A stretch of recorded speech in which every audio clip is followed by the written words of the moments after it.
Hello and welcome to Uniquely Useful. My name is Tracy Threlfall. I am a Unitarian minister, I'm a law of attraction practitioner, and I'm a practical spiritualist. I'm also married to the great love of my life, Jerry, and between us we have 4 children and 3 grandchildren. They are the love of our lives. And we also have the most amazing group of friends who have loved us and supported us. And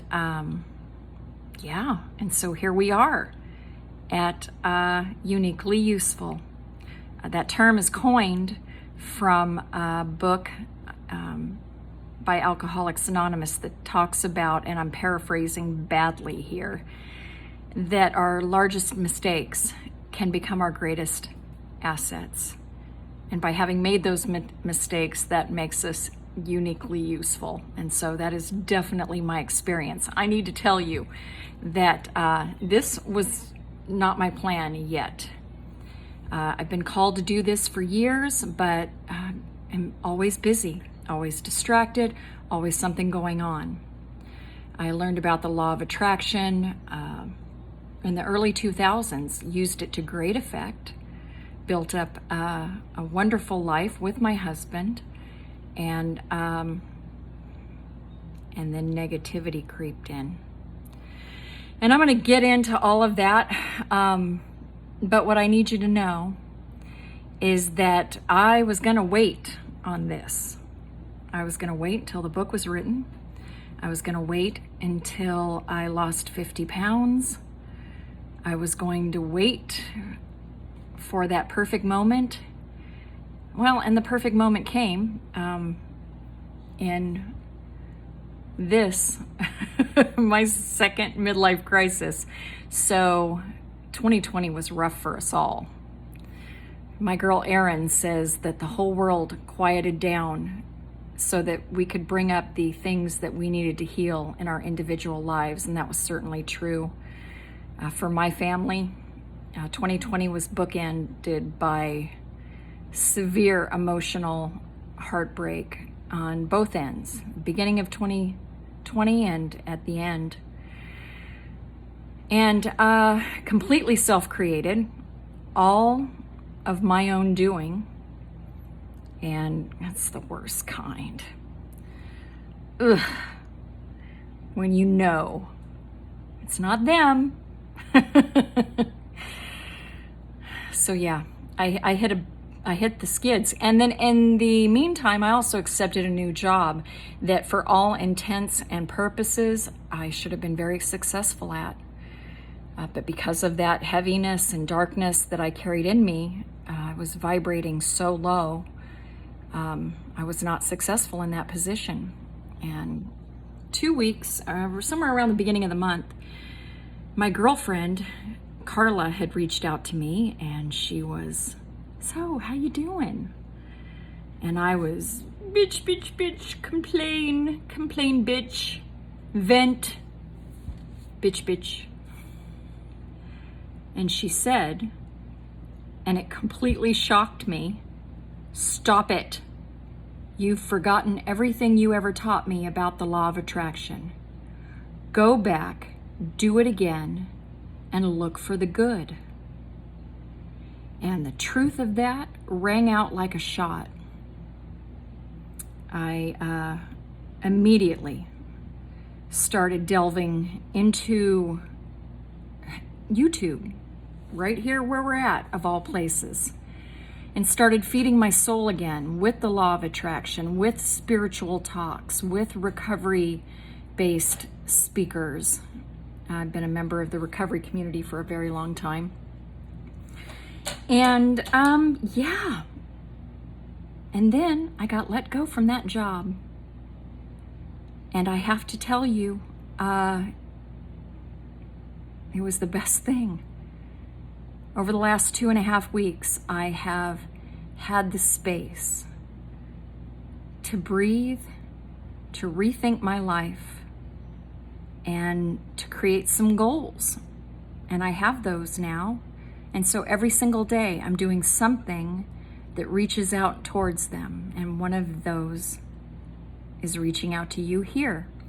So it is my intent to write the book, to have the spiritual practice, to be a law of attraction coach, to train, to speak at conferences around the world. And I'm really looking forward to doing that. And I'm going to do it with the help of my higher power, who I call 32-year-old handsome Jesus. Now, don't freak out. I know not everybody, but a lot of people have some difficulty with Christianity. For good reason. There's, if you wanted to go all forest for the trees. But here's what I know. I was exposed to 32-year-old handsome Jesus when I was very little. I used to go to a place called Sunshine Club down at the end of our street with my little brother. And they served punch and cookies, the reason I went. They let me play their piano, the second reason I went. But they also had these big, beautiful Maxwell children's Bibles and just the most gorgeous illustrations. And I would look at those pictures of 32-year-old handsome Jesus sitting there with the children around his knees and a baby on his lap. And I was at peace. I wasn't afraid anymore. And that never left me. Throughout my life, at the times of extreme distress, I would go to church, I would light candles, I would pray. And boy, there's been some stuff. I mean, it seems like our whole family has committed to the after-school special lifetime experience.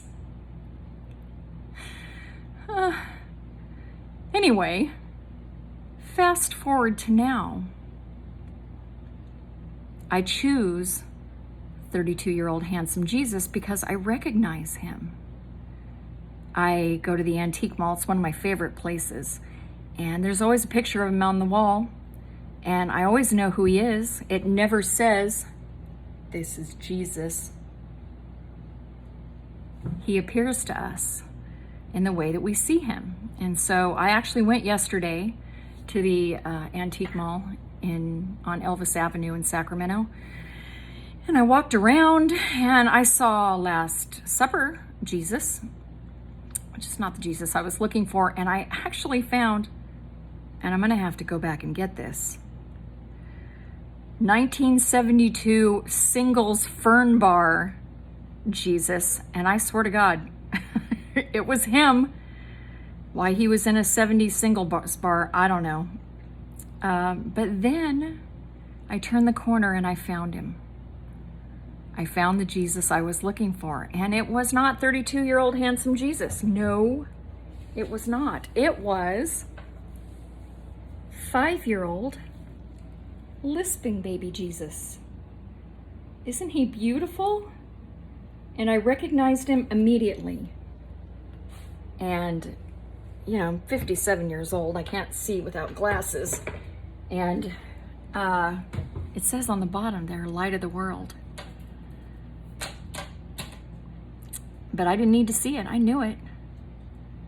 And so I brought him home with me. And this morning in my meditation, I actually, you know, when you're walking through the supermarket and you see that baby in a cart, and it's that one that has that smile that just splits your heart open, and the little damp curly hair, and hi.